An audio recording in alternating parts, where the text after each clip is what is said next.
like war. We're a warlike people. We like war because we're good at it. And you know why we're good at it? Because we get a lot of practice. This country's only 200 years old, and already we've had 10 major wars. We average a major war every 20 years in this country, so we're good at it.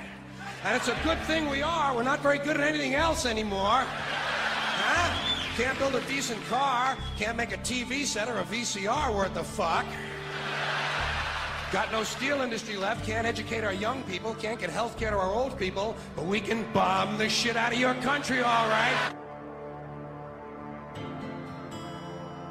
Especially if your country is full of brown people. That's our new job in the world, bombing brown people. Iraq, Panama, Grenada, Libya, you got some brown people in your country, tell them to watch the fuck out, or we'll goddamn bomb them. Well, when's the last white people you can remember that we bombed? Can you remember the last white? Can you remember any white people we've ever bombed? The Germans, those are the only ones, and that's only because they were trying to cut in on our action. They wanted to dominate the world. Bullshit, that's our fucking job. Now, you probably noticed I don't feel about that war the way we were told we were supposed to feel about that war, the way we were ordered and instructed by the United States government to feel about that war. My mind doesn't work that way. I got this real moron thing I do. It's called thinking. And I'm not a very good American because I like to form my own opinions. I don't just roll over when I'm told to. Sad to say, most Americans just roll over on command. Not me. I have certain rules I live by. My first rule, I don't believe anything the government tells me. Nothing. Zero. Nope.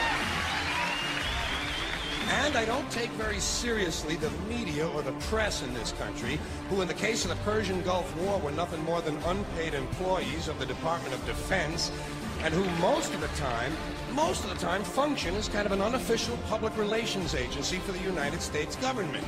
So I don't listen to them, I don't really believe in my country, and I gotta tell you folks, I don't get all choked up about yellow ribbons and American flags. I consider them to be symbols, and I leave symbols to the symbol-minded. I'm talking about the fact that a war is rich old men protecting their property by sending middle-class and lower-class young men off to die. Forget these foolish elections. The owners of this country don't care about the poor in general. Owners of this country, what are we going...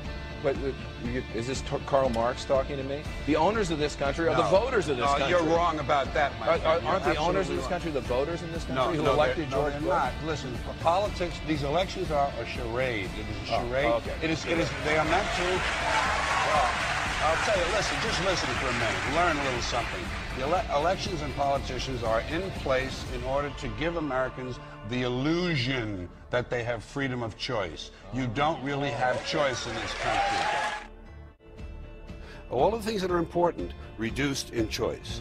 Newspapers in a city, how many? Used to be 3, 4, now it's 1 or 2. They're owned by the same people, and they also own a radio station.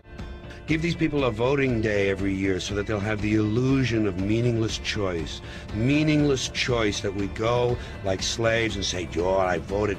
The limits of debate in this country are established before the debate even begins, and everyone else is marginalized and made to seem either to be communists or some sort of disloyal person. A kook, there's a word, and now it's conspiracy. See, they've made that something that should not be even entertained for a minute, that powerful people might get together and have a plan. Doesn't happen. You're a kook. You're a conspiracy buff. Conspiracy buff.